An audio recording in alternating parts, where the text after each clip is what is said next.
Hi all, and welcome to the 9th lecture of the Deep Learning course. Today we're going to be discussing about deep variational inference and variational autoencoders. Variational autoencoders is one of the most popular class of deep generative models because they offer a very elegant and tractable solution with great flexibility for generative models using deep neural networks. More specifically, today we're going to first introduce the concept of latent variable models and why they are important, so give some motivation. Then we're going to discuss about autoencoders. So this is a new type of architecture, of feed-forward architecture. We're going to explain some basics behind variational inference, which is necessary to understand variational autoencoders.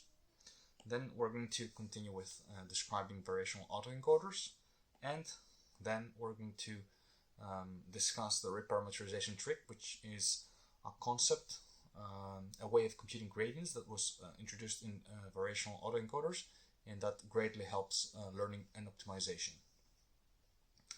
So last time we saw a map of generative models.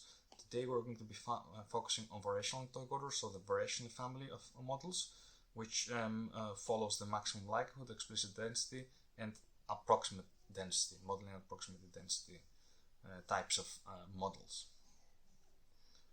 So what is the motivation behind latent variables? The thing is that our data is observable, right? However, we expect that there are some hidden features, some latent features as they are so called, that capture high-level information, and this high-level information, these high-level features could be used so that to generate and explain our observed data points when used in combination. So this would be the graphical model, such that given our latent features z that we cannot and we do not observe, we can combine them to generate samples that look like real, for instance, like real images. What we want to do is, given that we don't know our latent variables, we want to model the inverse process. So basically recover the latent variables that are not observed to us, figure them out, and perhaps use them for other purposes, for downstream tasks, for classifications, for segmentations, semi-supervised learning, and the likes.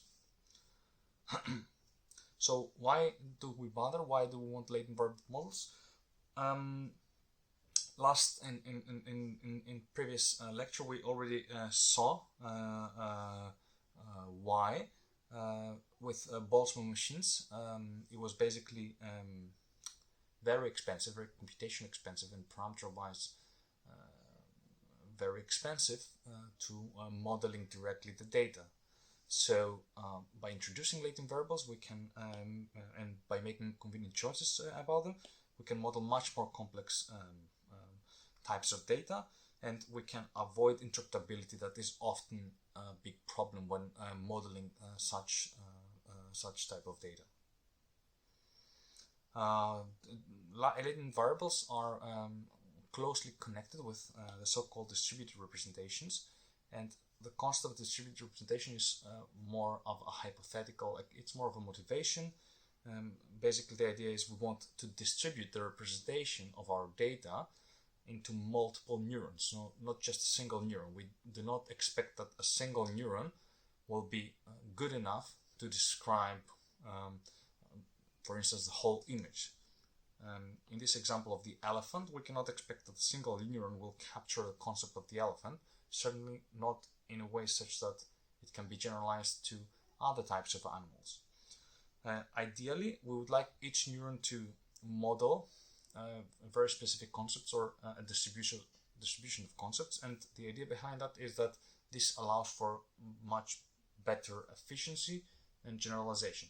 If, for instance, we have color neurons and shape neurons, then we would need 5 color neurons and 5 shape neurons. If, however, in our in our training data we observe mainly triangles with the yellow color or circles with the blue color, combining these into two neurons would save us parameters and will save us computational cycles. So by combining them, we arrive at better and more efficient learning.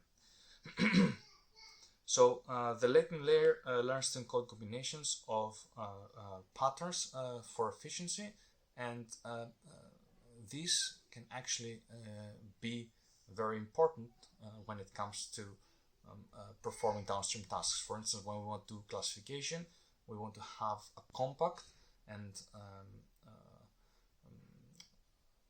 information-rich vector embedding, which we can reuse to predict what type of images we have in the observed data.